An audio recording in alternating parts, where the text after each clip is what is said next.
internautes de Isaïe Télévision, bonjour à tous, bon réveil matinal et bienvenue sur Fona Soba, votre rendez-vous matinal d'information et de divertissement sur Isaïe Télévision. Très heureux de vous retrouver encore une fois ce mardi à suivre d'un instant à l'autre Boulot Info avec Elisabeth Iladia au sommet de ce matinal. Crise politique à Banikwara. La chef de l'arrondissement central perd son poste en RDC, République démocratique du Congo. L'ancien premier ministre Matata Ponyo est désormais en exil selon son parti à Washington. Les procédures de destitution de Donald Trump réapparaissent dans une exposition controversée. Dans la Minute Sport de ce matin, Coton FC, vice-champion 2024-2025 du Bénin, a officiellement lancé sa pré-saison en se préparant pour la Coupe CAF. Le Bénin frappe fort à l'épée lors des premiers Jeux africains scolaires en Algérie et précisément à Annaba. Remise de subventions par Celtis au club du championnat, le lieu de rencontre modifié. Après Boulot Info et la Minute Sport, on va poursuivre avec l'astuce santé pour ce matin. Sylvie nous renseigne sur le groupe sanguin préféré des moustiques. L'artiste du jour sera avec Elvic et l'artiste qui sera peint est Greg KLM. C'est un artiste rappeur. Et pour boucler avec l'émission matinale de ce jour, je vous invite à suivre. Parlons-en avec nos intervenants. On démarre sans plus tarder avec Boulot Info et la Minute Sport.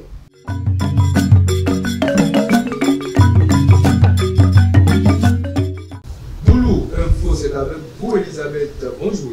Bonjour Mouidine. Bonjour à toutes et à tous et bienvenue dans Boulot Info.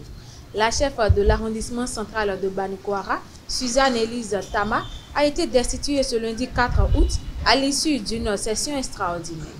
Sur les 31 conseillers présents, 28 ont voté en faveur du retrait de confiance, évoquant une crise de confiance liée à son changement de parti politique.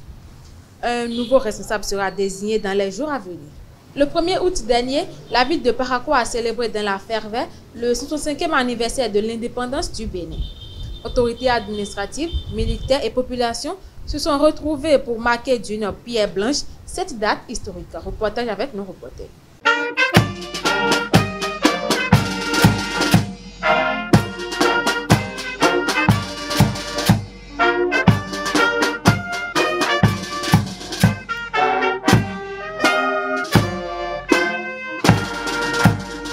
C'est à l'aube de ce vendredi 1er août 2025 que Parakou a célébré le 65e anniversaire de la cession du Bénin à la souveraineté internationale.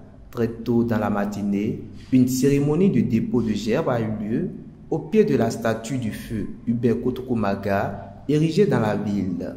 Elle a été conduite par le préfet Djibril Mama Sissé et le maire de la commune Inoussa Chabizime. Un moment solennel pour honorer la mémoire de ce grand homme d'État, symbole de la lutte pour l'indépendance. Je voudrais tout d'abord saluer la mémoire du père de l'indépendance et de tous ceux-là qui ont œuvré pour nous permettre d'acquérir cette indépendance. Mes sentiments sont d'abord des sentiments de fierté. Cela ne fait aucun doute que le Bénin est en train d'avancer. Le Bénin est en train d'enregistrer de grandes avancées. Et je suis fier d'appartenir à ce peuple béninois désormais fier et conquérant. Fier surtout de servir la République à un tel niveau de responsabilité sous le leadership éclairé de cet homme de vision, de ce grand homme d'État, le président Patrice Talon. Alors, je voudrais en appeler donc au sens citoyen de déjà toutes les populations du Borgou, du département du Borgou et des Béninois, pour que cette dynamique qui a enclenché et qui a permis de révéler notre pays déjà aux Béninois et au monde entier, que cette dynamique vraiment puisse être maintenue.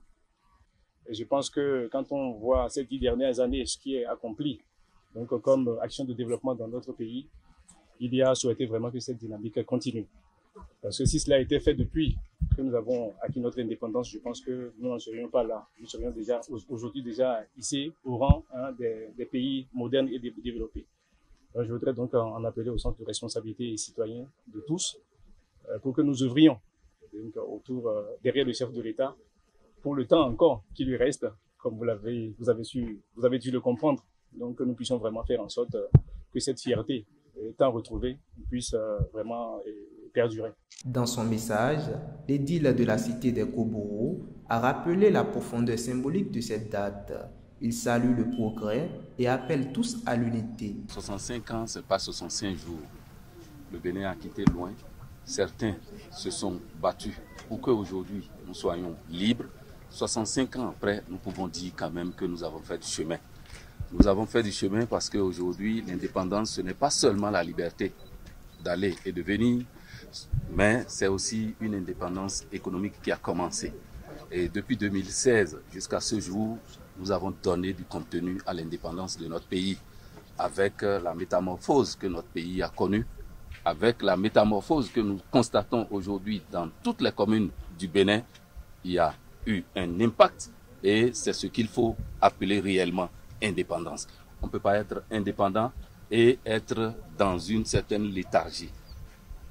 Voilà ce que nous pensons par rapport à l'indépendance de notre pays et notre souhait est que cela puisse continuer. Cela puisse continuer pour que d'ici 68, 69, 70 ans, que nous puissions dire que le Bénin a vraiment fait du chemin et que nous sommes fiers d'être un pays indépendant. Aux populations de Parakou, je l'ai déjà dit, ce qu'il nous faut, c'est l'unité. L'unité dans la différence. On peut ne pas être d'accord avec l'autre, mais accepter qu'on soit ensemble. C'est aussi ça. Et quand on dit qu'on est vraiment indépendant, libre, c'est aussi permettre à l'autre d'être libre, de dire aussi ses impressions et de pouvoir construire ensemble ce qui nous unit, qu'est le Bénin. Présents, les conseillers municipaux ont exprimé leur fierté de participer à ce mouvement fort de l'histoire nationale empreint d'émotion et de souvenirs. Il y a un adage qui dit, quand tu ne goûtes pas à une sauce extérieure, tu penses que c'est celle de ton épouse ou celle de ta mère qui est la meilleure du monde. Mais Talon nous a montré un autre visage du Bénin. Beaucoup d'actions de développement sur tous les plans et sur tout le territoire national. C'est vrai que je n'aurai pas le temps suffisant pour exprimer mes sentiments, mais je crois que Talon est devenu désormais une icône, une université pour le Bénin. C'est un homme qu'il faut vraiment analyser pour le futur, pour que notre pays continue sur cette lancée, qu'on ne recule pas, qu'on ne dégringole pas de là où il a mis la barre. Avant, les femmes n'avaient pas droit à la parole, que ce soit dans le gouvernement, que ce soit à l'Assemblée, que ce soit dans les institutions. Et aujourd'hui, depuis quelques années, les femmes sont bien installées, les femmes sont bien instruites et il n'y a plus de différence entre hommes et femmes. Et surtout avec l'arrivée de Talon, les décisions, les lois qui ont été votées pour les femmes, je peux dire depuis l'indépendance a beaucoup progressé chez nous au Bénin. La commémoration s'est ensuite poursuivie au mausolée du président Maga pour un hommage officiel. Ce moment de recueillement a clôturé la matinée avant de laisser place aux réjouissances populaires prévues pour le reste de la journée. Face à la recrudescence des accidents impliquant les conducteurs de taxi-moto à Parakou, le Centre national de sécurité routière CNSR a intensifié ses actions de sensibilisation. En collaboration avec les motards de la ville, l'ANES régionale Borgo-Alibori à Takora-Donga a organisé une rencontre de proximité pour rappeler l'importance du respect du code de la route. Suivez le reportage avec Elvik Mbetawo et Mouidine Lawai. Le Centre national de sécurité routière, à travers son ANES régionale Borgo-Alibori à Takora-Donga, en collaboration avec les motards de Parakou, a mené une initiative ciblée à l'endroit des conducteurs de taxi-moto reconnus comme particulièrement exposés au risque d'accident.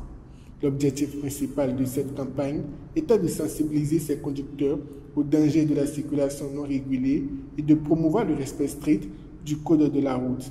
Les conducteurs de taxi-moto ont salué cette initiative. Ce qu'on a fait là-bas, c'est quelque chose qui est bon, qui m'a appris moi beaucoup. Parce que c'est sur l'assurance de nos vies. C'est nos vies qui sont en jeu au taxi-moto. Et les questions qu'on nous a posées, tout ce qu'on nous a demandé, c'est bon.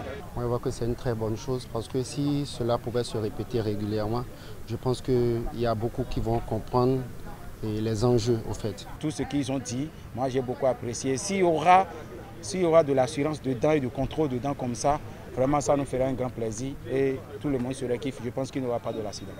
Bon, je tiens à remercier pour cette belle initiative parce que nous rentrons en plein dans les vacances. C'est des moments où il y a beaucoup de gens qui viennent dans notre ville et forcément n'ont pas connaissance de notre code. Par conséquent, on se retrouve confronté à plusieurs événements, souvent malheureux, comme les accidents. Et je pense que cette sensibilisation va vraiment contribuer à toucher la cible qui est tous les usagers de la route. Ils se sont engagés à appliquer les règles du code de la route ainsi qu'à relayer ces consignes à leurs collègues et aux passagers. Si seulement que chacun pouvait prendre l'initiative comme si c'était la sienne, et c'est-à-dire, je peux utiliser le terme évangéliser. Évangélisation en profitant et sensibiliser les autres, je pense que le message va passer. Parce qu'à Parakou, je peux dire ça ne va pas. Maintenant, moi personnellement, je vais continuer avec les collègues, ceux-là que je vais croiser, pour que beaucoup aussi puissent retenir quelque chose. Par exemple, moi, je suis resté à Cotonou, j'ai conduit Zemillan à Cotonou pendant 2 ans, mais j'ai vu tel que la circulation de Cotonou, ça allait. Mais ici, quand je suis venu, avant que je m'habitue à eux, vraiment ça a été tellement compliqué pour moi. Parce que le moment de rouler et tourner comme ça, un peu de jeu, tu les vois, ils rentrent dedans en même temps. Et si tu n'es pas vigilant, c'est chaque fois l'accident qu'on va faire. Donc pour rouler à Parakou, là, vraiment ils ne savent pas rouler à Parakou. Sincèrement, ils ne savent pas rouler. Le président des motards de Parakou a profité de l'occasion pour exhorter tous les conducteurs à une conduite responsable et au respect des normes de sécurité routière. Au nom de tous les motards de Parakou, je nous exhorte d'abord à respecter le code et à demander aussi aux autres usagers de faire pareil. Parce que si nous les motards, nous respectons le code et que les autres usagers ne le font pas, malheureusement, ce que nous créons va toujours arriver. Le code, c'est pour tout le monde et tout le monde doit respecter le code. Ces efforts de sensibilisation sont particulièrement pertinents dans une région où les taxis-motos constituent un moyen de transport essentiel, mais les comportements routiers à risque accroissent la vulnérabilité des usagers. À travers cette action, le CNSR et ses partenaires entendent réduire le taux d'accidents, sauver des vies et instaurer une culture de la sécurité routière durable au sein de la population de Parakou. Hors de nos frontières, condamné à 10 ans de travaux forcés pour détournement de fonds publics, l'ex-premier ministre congolais Matata Ponyo a quitté le pays et se dit contraire à l'exil. Son parti, le LGD, dénonce des poursuites politiques et des pressions exercées sur sa famille. L'opposant affirme qu'il poursuivra le combat depuis l'étranger aux côtés d'autres exilés comme Moïse Katumbi. Le Musée national d'histoire du Smithsonian à Washington a remis en place les panneaux relatifs au processus de destitution de Donald Trump après les avoir brièvement retirés en juillet. Cette décision avait suscité des soupçons d'ingérence de la Maison-Blanche que l'institution a fermement démenti. Le musée précise que l'exposition sera bientôt actualisée pour mieux refléter l'ensemble des processus d'impeachment dans l'histoire américaine. C'est tout pour Boulot Info de ce matin. Merci de nous avoir suivis. Elisabeth Ilada, merci pour l'actualité de ce matin. Chers internautes, à présent, on suit la Minute Sport avec Elvic Onguetoro.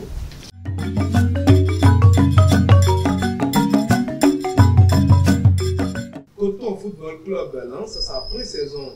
La Minute Sport de ce matin, c'est avec Elvic. Bonjour. Bonjour Mouidine Dawan. Après avoir repris officiellement les activités le 1er août, Coton Football Club, vice-champion du Bénin 2024-2025, a lancé sa préparation avec intensité. Sous la houlette du coach nigérien Salisu Youssouf, épaulé par Bruno Goudjo, les séances d'entraînement s'enchaînent pour peaufiner les automatismes en vue des premières échéances, notamment la Coupe CAF. Le club de Ouiga connaîtra d'ailleurs son adversaire au premier tour préliminaire de la Coupe CAF 2025-2026 très bientôt. Prévu pour se dérouler du 9 au 24 août, le tournoi UFOAB qualificatif pour la Ligue des champions féminines 2025 de la CAF est reprogrammée pour une nouvelle période. Selon un communiqué publié sur ses différents canaux sociaux, ce lundi 4 août, l'institution sous-régionale informe que la compétition aura désormais lieu du 23 août au 5 septembre 2025 à Yamoussoukro, en Côte d'Ivoire. Ce tournoi qualificatif va réunir au stade Charles Konan Bani de Yamoussoukro les clubs féminins des 7 pays membres de la zone Ouest B, à savoir le Bénin, le Burkina Faso, la Côte d'Ivoire, le Ghana, le Niger, le Nigeria et le Togo. Pour cette édition, le Bénin sera représenté par Sam Nelly FC, équipe championne de la première division féminine au terme de la saison 2024-2025. Le Bénin continue de marquer les esprits à Annaba lors des premiers Jeux africains scolaires. Cette fois-ci, c'est sur les pistes d'escrime que les jeunes talents béninois ont fait parler d'eux en s'offrant une médaille de bronze pleine de panache à l'épreuve des équipes à l'épée. Dans un duel haletant face à l'Algérie, pays hôte et référence africaine dans la discipline, les Béninois ont arraché la victoire au terme d'un combat d'une rare intensité. Score final, 45 touches à 44. Un seul point qui change tout et qui fait entrer l'équipe béninoise dans l'histoire. Ce groupe d'escrimeurs est constitué de Yves Deliga, Kevin Ndeme, Simon Sevalou et Moussou Mine Tabé, coaché par Marie Auxiliatrice da Silveira et Owen Goudjan. La Fédération béninoise de football invite les présidents des 36 clubs ayant participé à la Celtics League Pro saison 2024-2025 à la cérémonie de remise des subventions par le partenaire Celtics le jeudi 7 août 2025 à partir de 16h à l'espace Riverside à Akpakpa. Les clubs de la première division féminine du championnat sont également invités à cette cérémonie de remise de subventions. Il est à considérer que l'événement se tiendra à l'espace Riverside d'Akpakpa en lieu et place du Novotel Hôtel précédemment annoncé. C'est tout pour la Minute Sport. Merci à vous, Elvite, pour ces informations dans le sport. Vous restez avec moi, à présent, chers internautes. On passe à l'astuce santé, c'est avec Sylvie Désiré.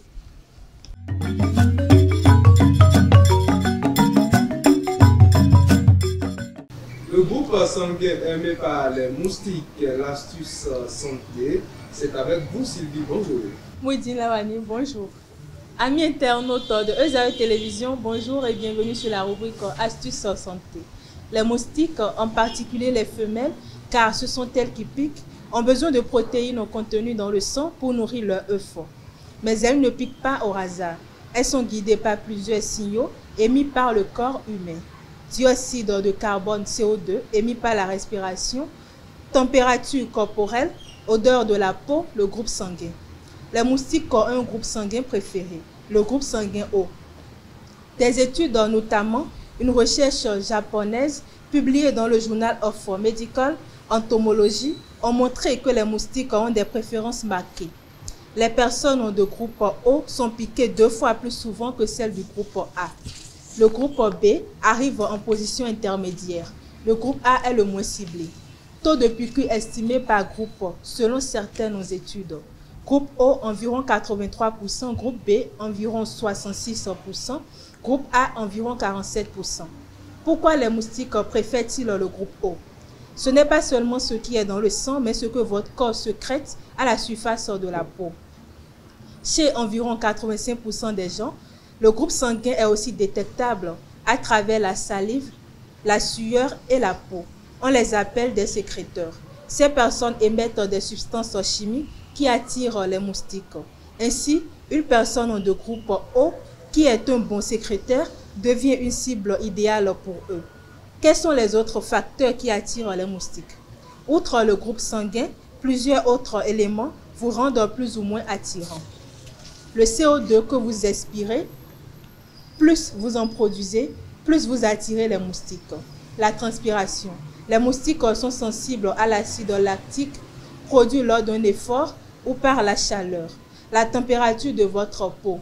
Une peau chaude est plus attractive. La génétique. Jusqu'à 85% de la variabilité dans l'attractivité pour les moustiques serait d'origine génétique. la grossesse.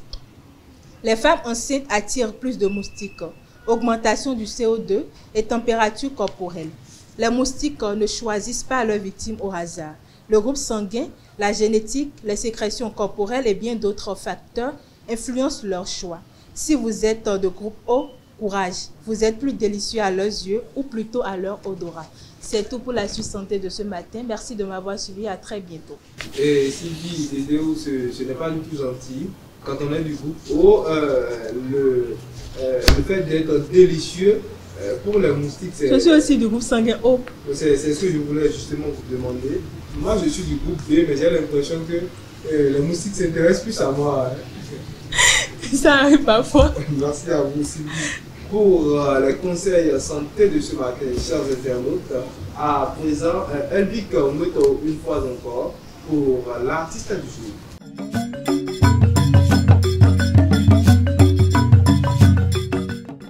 L'artiste du jour, c'est également avec vous, Elvic. Bonjour à nouveau.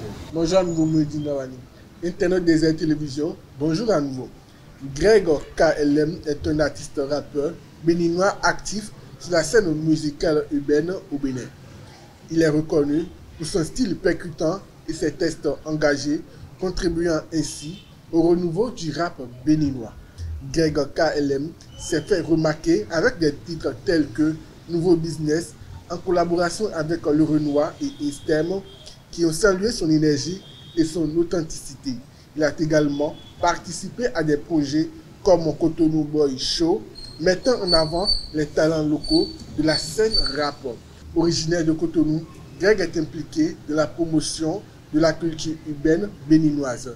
Il participe à des initiatives locales visant à dynamiser la scène musicale et à offrir des opportunités aux jeunes talents.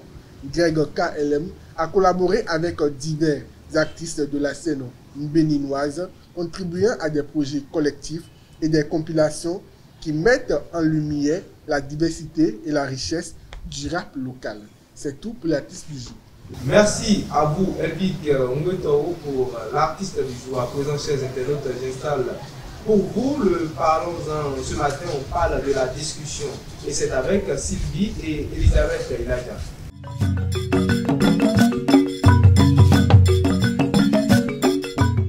Discuter un moyen de paix ou une forme déguisée de confrontation, c'est le sujet de Parlons-en de ce matin.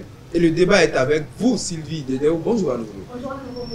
Et vous, Elisabeth Ilaja. Bonjour à nouveau également.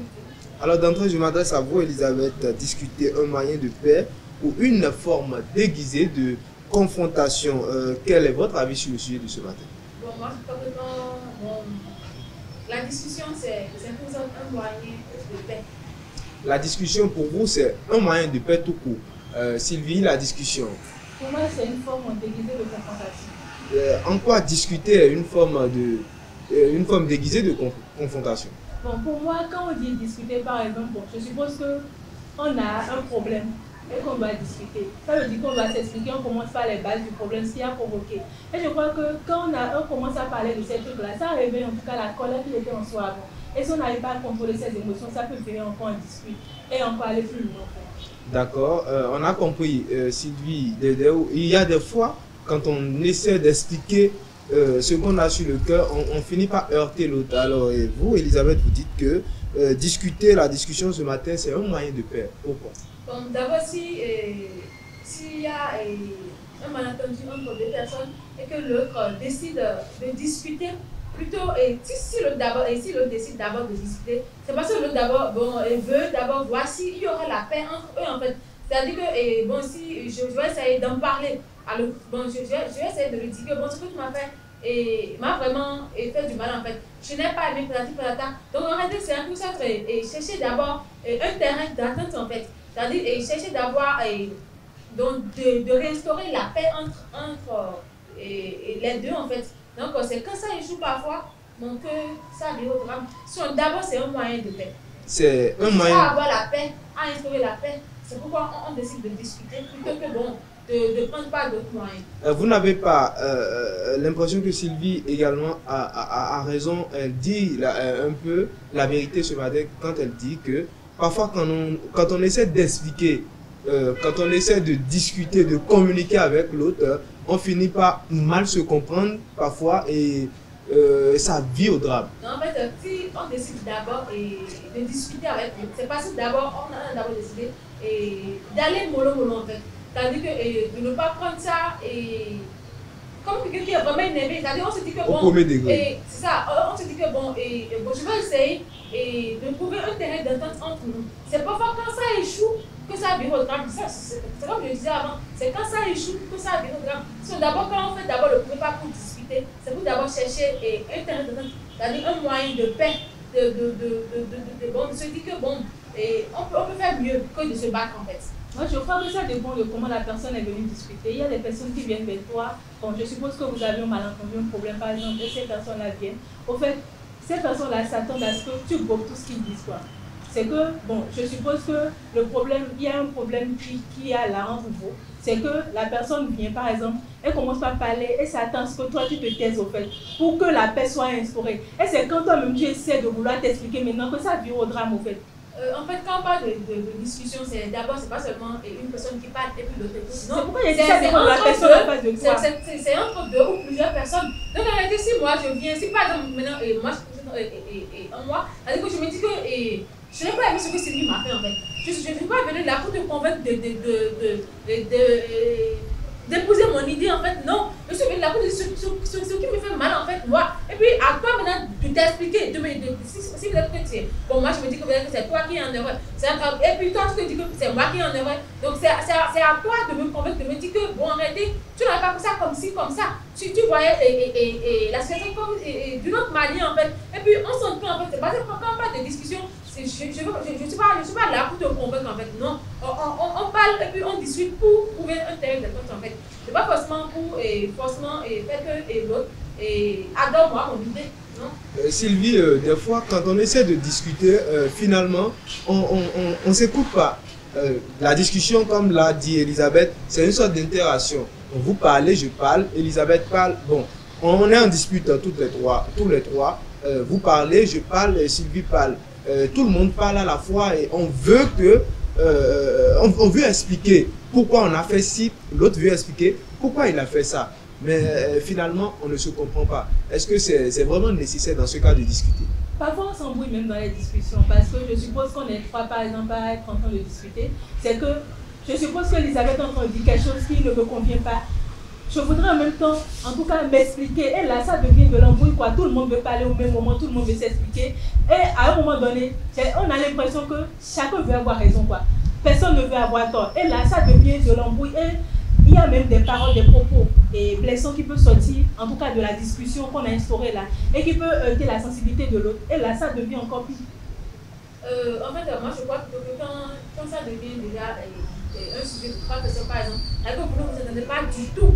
C'est comme si, bon, moi, je n'ai pas envie d'avoir tort, toi, tu n'as pas envie d'avoir tort, l'autre aussi n'a pas envie d'avoir tort. Ça, ce n'est plus la discussion. C'est-à-dire que vous voulez convaincre l'autre forcément et d'épouser votre idée. Ça, ce n'est plus de la discussion. Parce que quand je dis que je dois discuter, bon, elle m'a fait ci, ou bien il m'a fait ci, il m'a fait ça, et puis je n'ai pas aimé, en fait, je dois discuter avec cette personne. C'est-à-dire que je m'attends à ce que cette personne s'explique aussi. C'est-à-dire que cette personne-là me donne ses raisons, les raisons qui ont poussé cette personne-là à me blesser de cette manière, en fait. Je m'attends pas forcément à ce que cette personne, que je convainque, cette personne, en fait, non. Et je m'attends à ce que cette personne me donne aussi ses raisons. Donc, si par exemple, je suis là pour épouser mon idée à Sylvie, je ne sais pas trop, pour faire en sorte que, bon, mon idée soit l'idée qu'il y a au centre, en fait, donc ce n'est plus de la discussion. Je suis là pour les convaincre, en fait. Et dans ce cas, c'est quoi? Bon, je ne sais pas trop, mais ce n'est plus de la discussion. Quand on essaie de discuter avec l'autre, quand on essaie de trouver un terrain d'entente, qu'est-ce qu'on attend au retour, Sylvie? Déjà, pour moi, quand je vais avec quelqu'un en tout cas pour discuter, c'est que je m'attends à ce qu'on se comprenne d'abord. Ça peut virer au drame, en tout cas pas la suite, mais la première idée derrière la tête, c'est qu'on s'entende. Ça dépend de ce que l'autre a derrière la tête, mais peut-être pour moi, c'est à ça que je m'attends. Mais dans la plupart des cas, quand on essaie de discuter, on ne se comprend pas. Oui, la plupart du temps. C'est pourquoi j'ai dit que c'est une sorte déguisée de confrontation, parce que quand tu vas discuter avec quelqu'un, c'est que vous vous confrontez au fait. Déjà, discuter avec quelqu'un, ce n'est pas au fait lui faire adhérer à ton opinion directement. C'est que tu essaies de lui exposer les faits. Maintenant, la personne également va essayer de te convaincre pour te faire comprendre que ce que lui a fait, c'est bien raisonnable et c'est bien normal. Donc, c'est ça qui amène au fait la confrontation réellement. Mais Elisabeth, en parlant de l'excuse, quand on discute, c'est peut-être pour que vous vous excusiez et que je m'excuse et que ça finisse là.